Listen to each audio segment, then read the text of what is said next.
మహాభారత యుద్ధంలో వీరమరణం పొందిన కర్ణుడు స్వర్గానికి వెళ్తాడు. అక్కడ ఆయనకు బంగారం, వెండి, ముత్యాలు, పగడాలు, వజ్రాలు అన్నీ ఉంటాయి తప్ప తినడానికి, తాగడానికి అన్నపానీయాలు కనిపించలేదు. అప్పుడు యమధర్మరాజును ప్రార్థించి అన్నీ ఉన్నాయి కానీ తినడానికి, తాగడానికి ఏమీ లేవు ఎందుకని అడిగాడు. అప్పుడు యమధర్మరాజు కర్ణుడితో, నీ జీవితకాలంలో నువ్వు అవి తప్ప అన్నీ దానం చేశావు, అందుకే అవి లేవు అని సమాధానం ఇచ్చాడు. ఇలా కర్ణుడి యమధర్మరాజు మధ్య సంభాషణ జరుగుతుండగానే మరోవైపు యుద్ధంలో చనిపోయిన వారందరికీ కృష్ణ భగవానుడు తిలోదకాలు ఇప్పించేందుకు సిద్ధమయ్యాడు. బ్రాహ్మణులను పిలిచి పేర్లు చదివించాడు. ఇటు పాండవులు అటు కౌరవులు పేర్లు చదివినప్పుడు తమ వారైతే వారికి తిలోదకాలు వదిలారు. కర్ణుడు పేరు చెప్పగానే ఎవరూ ముందుకు రాలేదు.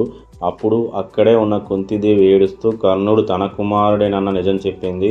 ధర్మరాజా, కర్ణుడు నా పెద్ద కొడుకు, నీ అన్నగారు, నువ్వు తిలోదకాలు విడిచిపెట్టు అన్నది. అప్పుడు ధర్మరాజు, ఎంత తప్పు చేయించావమ్మా, ఇంటికి పెద్దవాడిని పడగొట్టి సింహాసనం నాకు ఇప్పించావు, నీ వద్ద రహస్యం దాగడం వల్ల ఎంత ఉపద్రవం జరిగింది. ఇదంతా పైనుంచి చూసిన కర్ణుడు, నాకెవరూ లేరు కాబట్టి నేను కిందికి వెళ్ళి ఉపకారాలు చేసి వస్తానని యమధర్మరాజును ప్రార్థించాడు. ఆయన దానగుణం చూసి ఆయన అనుగ్రహించాడు. భాద్రపద మాసం కృష్ణపక్ష పాండ్యమి నుంచి కృష్ణపక్ష అమావాస్య వరకు 15 రోజులు భూమి మీదకి వచ్చిన కర్ణుడు చలివేంద్రాలు, అన్నశాలలు పెట్టి ఉపకారాలు చేసి వెళ్ళాడు. నీవు అందరికి ఇచ్చావు కాబట్టి నీకు అన్నపానీయాలు ఇస్తున్నా అని యమధర్మరాజు అన్నాడు.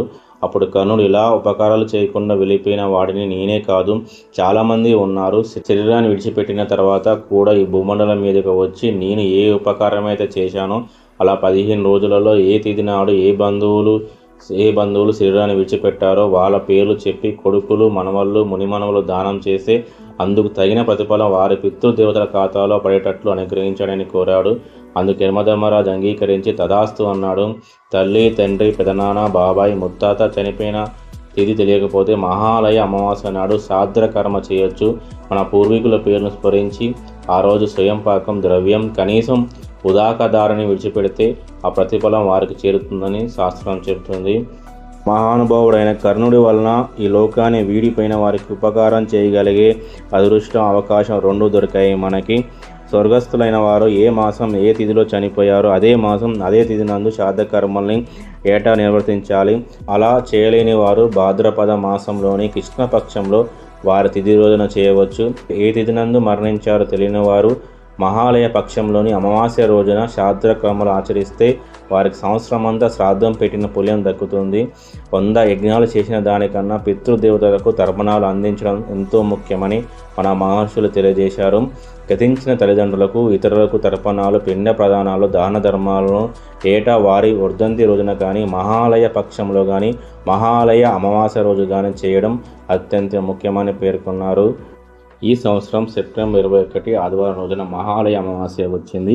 తిథి తెలియని వారు, కుదరని వారు, సంవత్సరం మొత్తంలో మన తేదీ గుర్తుంచుకోలేని అనుకునేవారు ఆ రోజు చేసుకోవచ్చు. శ్రాద్ధ కర్మలు నిర్వర్తించి మీ తల్లిదండ్రులకి, మీ పూర్వీకులకి, మీ బంధుమిత్రులకి పుణ్యలోకాలు ఆనందం, శాంతి కలిగేటట్లుగా శ్రాద్ధ కర్మలు నిర్వర్తించి వీలైతే దానాలు చేసి వారికి ఆనందం కలిగించండి. తద్వారా మీరు పుణ్యాన్ని సంపాదించుకోండి. Thank you for watching. ఈ ఇన్ఫర్మేషన్ వస్తే లైక్ చేయండి.